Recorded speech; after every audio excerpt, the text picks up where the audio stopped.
Il 5 classificato per la categoria juniores, quinto posto per Fabio Piens della clinica Mogliano. Quarto posto, quarta posizione per Cesare Taglini della fratellanza 151 in 93.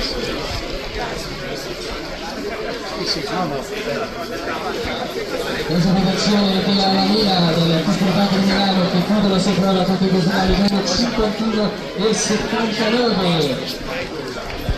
Seconda posizione, secondo posto per la Pia Dorocchi, la milanese da Prosesto Critica Cernusco, per l'arbitro finale di 151-57.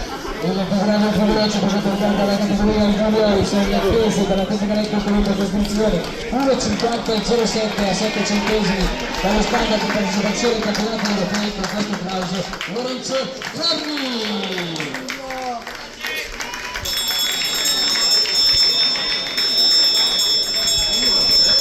La giovane di Bologna della Terra Seriano ha transitato la prima posizione al passaggio di gara di Tribunale di Carta della Tecnica e Costruzione. Ed ora i primi 5 atleti classificati per quanto riguarda il promesso senior, quinto posto per Riccardo De Cesare. Quinto posto per Riccardo De Cesare. Il portacolore della Libertà San Pesano a Livorno, quarta posizione per il paesino della Propatria, questo al senso Jorge Santiago Garavaglia. E ora il Togo, terzo posto per Simone Valduga, centro sportivo aeronautica militare. Anno 49 e 18, 949 punti da Bella Fida, 1,48 e 99 per il secondo classificato Argola Yasmin.